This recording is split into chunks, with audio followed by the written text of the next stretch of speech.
உத்தரப்பிரதேச மாநிலத்தைச் சேர்ந்தவர் கிருத்திகா. 22 வயதான இவர் ஜான்சியில் உள்ள பல்கலைக்கழகம் ஒன்றில் MBA முதலாம் ஆண்டு படித்து வந்திருக்கிறார். கிருத்திகாவோடு பள்ளியில் மணிஷ் என்பவர் படித்து வந்திருக்கிறார். இந்த சூழலில் 2018ஆம் ஆண்டு இருவரும் காதலிக்கத் தொடங்கியிருக்கிறார்கள். படித்து முடித்துவிட்டு இருவரும் திருமணம் செய்து கொள்ள முடிவு செய்திருக்கிறார்கள். ஆனால் குடும்ப சூழ்நிலை காரணமாக மணிஷ் படிப்பை தொடர முடியவில்லை. வேலைக்கு சென்றிருக்கிறார். வேறு இடத்தில் இருந்தபோதும் இருவரும் காதலை தொடர்ந்திருக்கிறார்கள். சென்ற வருடம் மணிஷை அவரது குடும்பத்தினர் கட்டாயப்படுத்தி வேறு ஒரு பெண்ணோடு திருமணம் செய்து வைத்திருக்கிறார்கள். இதனால் அதிர்ச்சி அடைந்த கிருத்திகா காதலனுடன் பேசுவதை தவிர்த்திருக்கிறார். அவரின் செல்போன் நம்பரை பிளாக் செய்திருக்கிறார். தான் உண்டு, தனது படிப்பு உண்டு என இருந்துள்ளார்.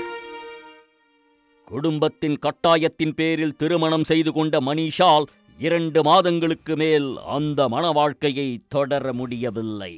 இதனால் பஞ்சாயத்து பேசி மனைவியை பிரிந்திருக்கிறார். வரதட்சணை பொருட்களை எல்லாம் திருப்பிக் கொடுத்துவிட்டு அபராதமாக 2,50,000 ரூபாய் பணமும் கட்டியிருக்கிறார். கிருத்திகாவை எப்படியாவது திருமணம் செய்துவிட வேண்டும் என மணிஷ் முயன்றிருக்கிறார். ஆனால் கிருத்திகாவோ அதற்கு சம்மதிக்கவில்லை. மணிஷ் செய்த துரோகத்தை நினைத்து அவருடன் பேசுவதையே தவிர்த்திருக்கிறார்.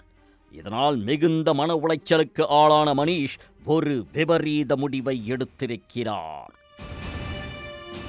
சம்பவத்தன்று கடைசியாக ஒரே ஒரு முறை சந்திக்க வேண்டும் என கிருத்திகாவிடம் கெஞ்சி கேட்டு சம்மதிக்க வைத்திருக்கிறார். வேறு வழியின்றி கிருத்திகா ஒத்துக்கொள்ளவே இருவரும் ஜான்சியில் உள்ள ஓட்டல் ஒன்றில் அமர்ந்து பேசியிருக்கிறார்கள். அன்று அவர்கள் லவ் ஆனிவர்சரி. இருவரும் காதலிக்க ஆரம்பித்து 7 வருடங்கள் முடிந்திருக்கிறது. தன்னை திருமணம் செய்ய எப்படியும் கிருத்திகா சம்மதிப்பார் என்று மணிஷ் ஆழமாக நம்பியிருக்கிறார். ஆனால் கிருத்திகாவின் மனம் கடைசி வரை மாறவே இல்லை.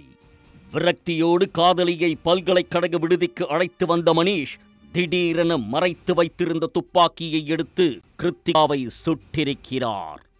இரத்த வெள்ளத்தில் சரிந்த காதலியை பார்த்த சிறிது நேரத்திலேயே அவரும் துப்பாக்கியால் சுட்டு தற்கொலை செய்திருக்கிறார்.